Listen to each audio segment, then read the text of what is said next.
Magandang gabi po sa inyong lahat.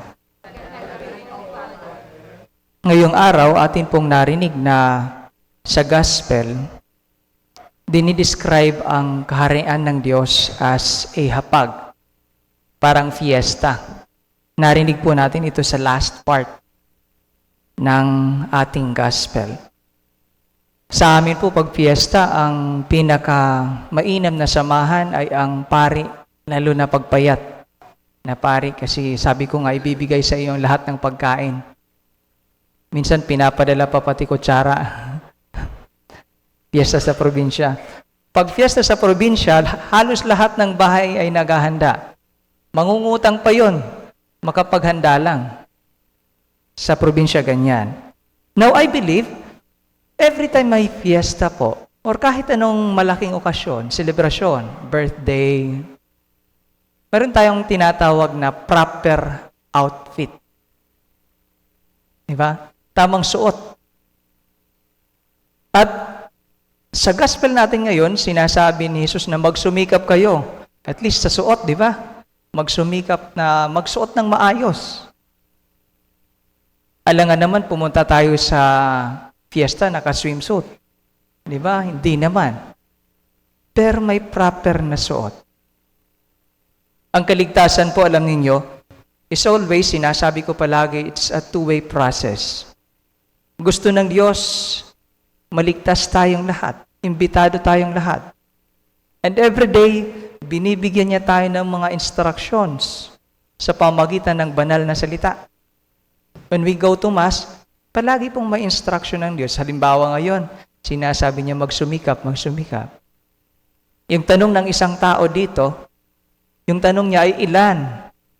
Number. Quantity. Pero yung sagot ni Jesus, malayo. Dahil I think, mali yung tanong niya.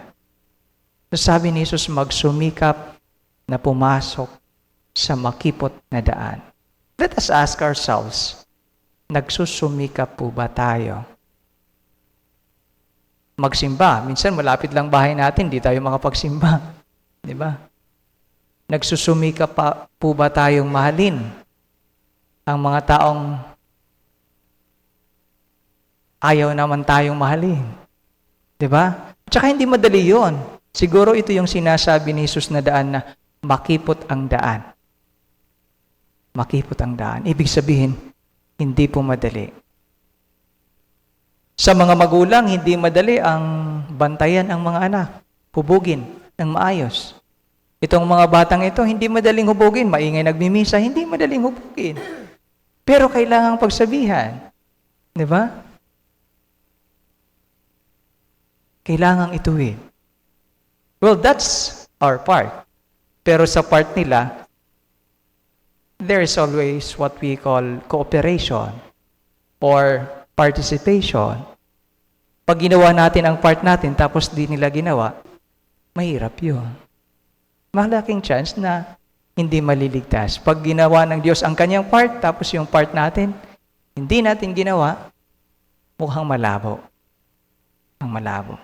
Kaya ngayong araw, pinapaalalahanan po tayo ni Jesus, magsumikap po palagi sa lahat ng bagay. Magsumikap na sundin ang utos ng Diyos. Hindi madali, pero kailangang magsumikap tayo. May mga panahong madadapa tayo, pero kailangang bumangon. Start ulit. Magsumikap ulit.